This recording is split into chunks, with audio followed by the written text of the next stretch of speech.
Hello students, welcome to Knowledge nest.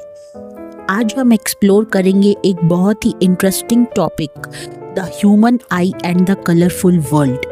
ये chapter हमें बताएगा कि हमारी आंखें कैसे काम करती हैं और नेचर में लाइट से रिलेटेड क्या क्या अमेजिंग फिनोमेना होते हैं, जैसे रेनबो का बनना या आसमान का नीला दिखना।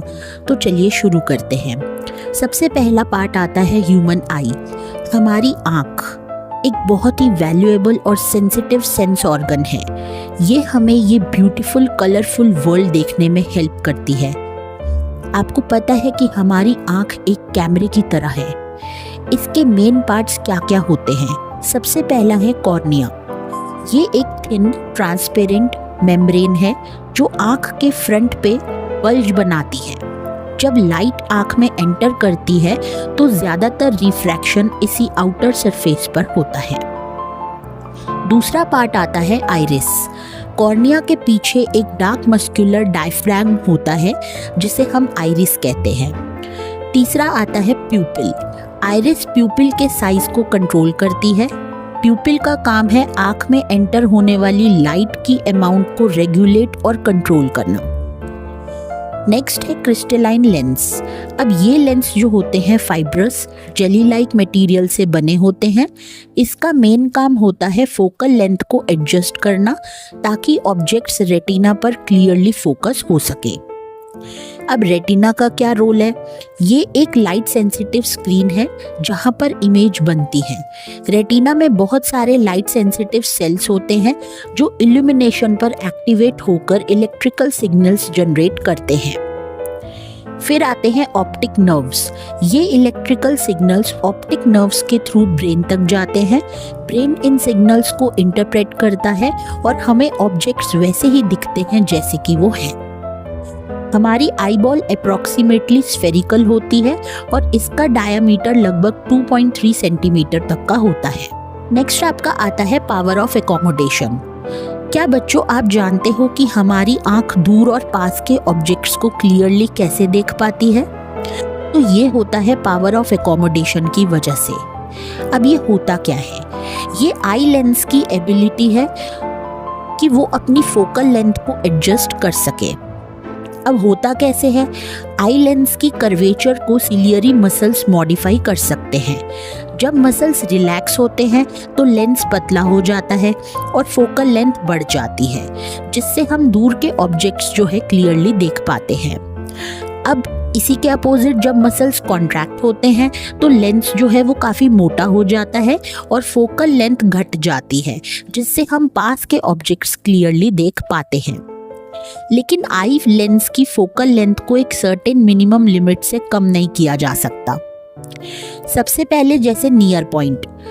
नियर पॉइंट का मतलब है कि वो मिनिमम डिस्टेंस जहां पर ऑब्जेक्ट्स को बिना स्ट्रेन के क्लियरली देखा जा सके। नॉर्मल विजन वाले यंग एडल्ट के लिए ये 25 सेंटीमीटर होता है। इससे कम डिस्टेंस पर ऑब्जेक्ट जो है वो ब्लर दिखता है। दूसरा फार पॉइंट होता है। वो फारदेस्ट पॉइंट जहाँ तक आँख ऑब्जेक्ट्स को क्लियरली देख सके। नॉर्मल आई के लिए ये इन्फिनिटी होता है। तो एक नॉर्मल आई 25 सेंटीमीटर और इन्फिनिटी के बीच के ऑब्जेक्ट्स को क्लियरली देख सकती है। अब पार्ट 3 में हम पढ़ेंगे बच्चों डिफेक्ट्स ऑफ विजन और उनको किस तरीके से सुधारा जा सकता है। कभी कभी आँख अपनी एकोमोडेशन पावर जो है वो खो देती है, जिससे विजन ब्लर हो जाती है। इसे रिफ्रैक्टिव डिफेक्ट्स ऑफ द आई कहते हैं। अब 3 कॉमन डिफेक्ट्स होते हैं। सबसे पहले हम बात करेंगे मायोपिया की, जिसे हम नियर साइटेडनेस भी बोलते हैं। ये होता क्या है कि मायोपिया में पर्सन जो है वो पास के ऑब्जेक्ट्स को क्लियरली देख सकता है, लेकिन दूर के ऑब्जेक्ट्स डिस्टिंक्टली नहीं दिखते।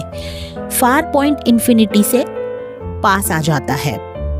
इसका रीजन ये है कि आई लेंस की कर्वेचर बहुत ज्यादा हो जाती है या आई बॉल का लंबा हो जाना। इसमें इमेज रेटिना के सामने बनती है। अब इसको हम करेक्ट कैसे कर सकते हैं? इससे सुटेबल पावर के कॉनकेव लेंस, जिसे हम डाइवर्जिंग लेंस भी बोलते हैं, उसको लगाकर करेक्ट किया जा सकता है। दूसरा डिफेक्ट आता है आपका हाइपरमेट्रोपिया, जिसे हम फार साइटेडनेस भी बोलते हैं। ये क्या होता है, हाइपरमेट्रोपिया में पर्सन जो है दूर के ऑब्जेक्ट्स को क्लियरली देख सकता है, लेकिन पास के ऑब्जेक्ट्स को डिस्टिंक्टली नहीं दिखते। नियर पॉइंट नॉर्मल 25 सेंटीमीटर से दूर चला जाता है। इसका रीज़न ये है कि आई लेंस की फोकल लेंथ जो है बहुत ज़्यादा बढ़ जाती है, या आई बॉल का छोटा हो जाना, ये भी इसका एक रीज़न है। इसमें इमेज रेटिना के पीछे बनती है। अब इसको हम कैसे करेक्ट कर सकते हैं, इससे एप्रोप्रिएट पावर के कन्वेक्स लेंस, जिसे हम कन्वर्जिंग लेंस भी बोलते हैं, उससे करेक्ट किया जा सकता है। थर्ड डिफेक्ट आता है आपका प्रेसबायोपिया। अब ये क्या होता है, ये डिफेक्ट एजिंग के साथ साथ होता है बच्चों। लोगों को पास के ऑब्जेक्ट्स को क्लियरली देखने में डिफिकल्टी होती है, क्योंकि उनका नियर पॉइंट धीरे धीरे दूर चला जाता है।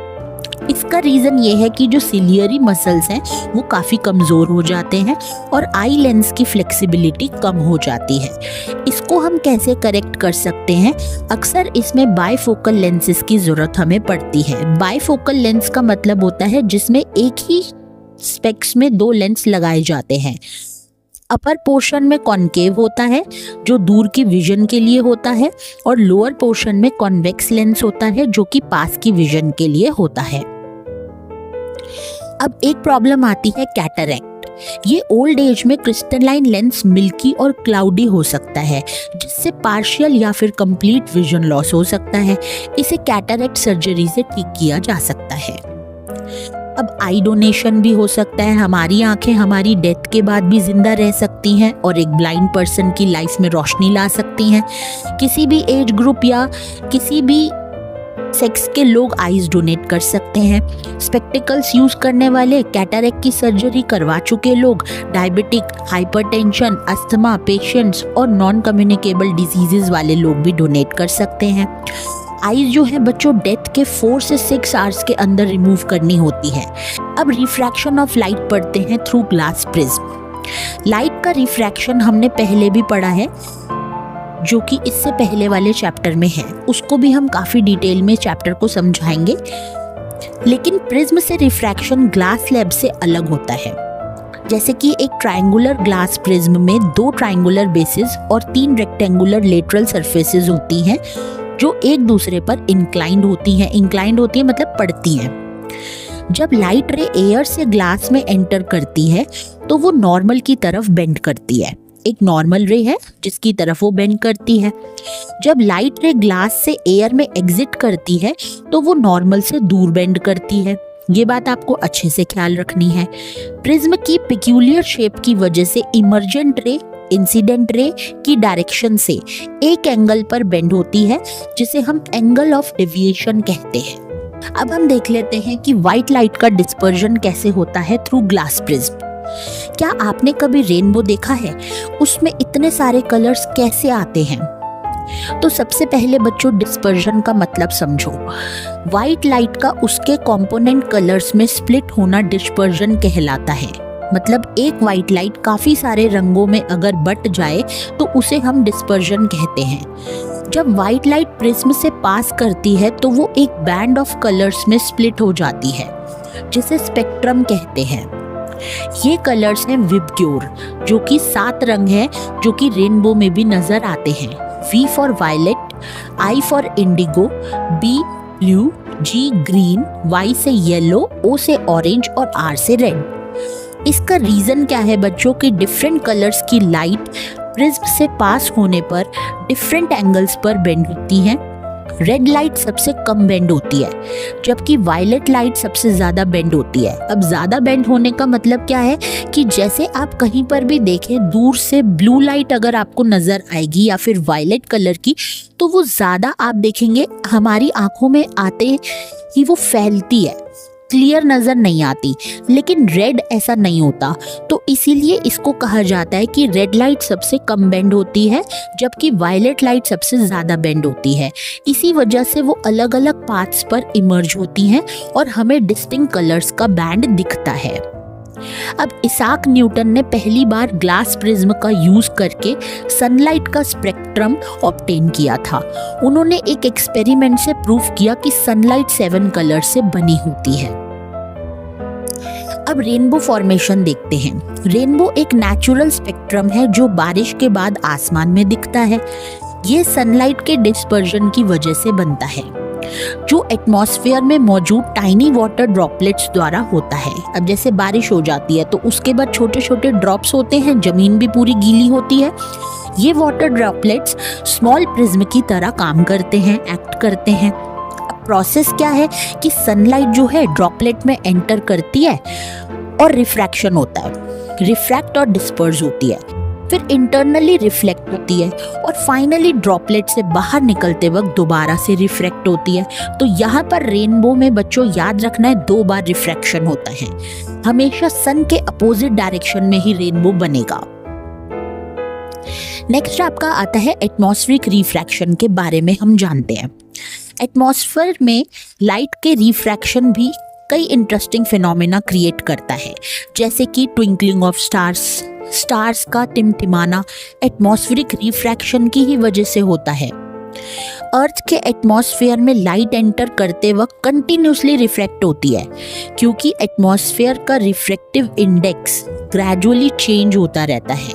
इसकी वजह से स्टार की अपैरेंट पोजीशन उसकी एक्चुअल पोजीशन से हमें अलग नजर आती है और लाइट की पाथ थोड़ी थोड़ी चेंज होती रहती है, जिससे स्टार्स कभी ब्राइटर तो कभी फेंटर दिखते हैं। अब why planets don't twinkle? Planets क्यों नहीं चमकते? प्लैनेट्स जो है वो अर्थ के बहुत पास हैं, इसलिए वो एक्सटेंडेड सोर्सेस की तरह दिखते हैं। अगर हम प्लैनेट को बहुत सारे पॉइंट साइज सोर्सेस का कलेक्शन माने तो इंडिविजुअल सोर्सेस से आने वाली लाइट में वेरिएशंस एवरेज आउट हो जाते हैं और ट्विंकलिंग इफेक्ट नलिफाई हो जाता है। अब देखो बच्चों, एडवांस सनराइज होता है और डिलेड सनसेट होता है। मतलब कि सनराइज होता जो है बाद में है एक्चुअल में, लेकिन हम लोगों को पहले नजर आने लगता है। सनसेट जो है हो चुका होता है लेकिन हमें देर से नजर आता है।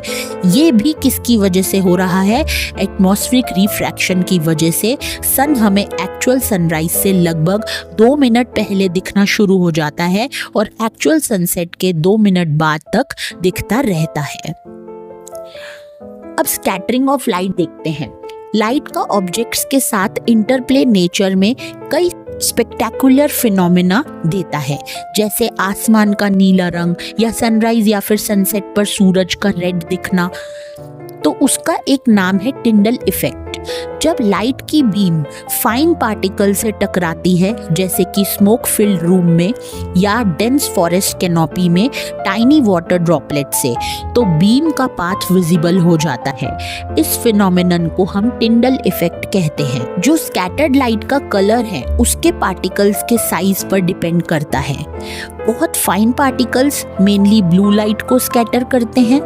लार्जर पार्टिकल्स लॉन्गर वेवलेंथ्स की लाइट को स्कैटर करते हैं। अगर स्कैटरिंग पार्टिकल्स बहुत बड़े हैं तो स्कैटर्ड लाइट वाइट भी दिख सकती है। हमें हमेशा आसमान नीला क्यों नजर आता है? आसमान का रंग नीला क्यों होता है?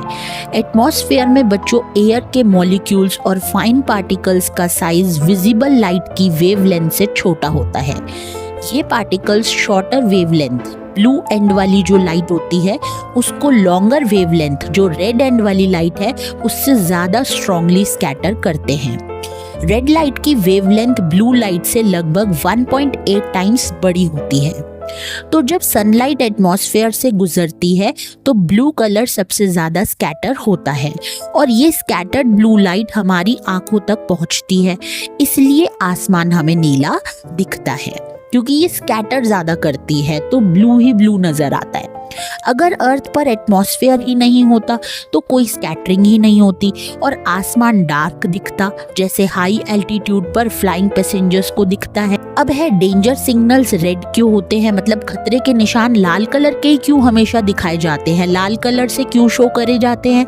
क्योंकि रेड कलर फॉग या स्मोक से सबसे कम स्कैटर करता है।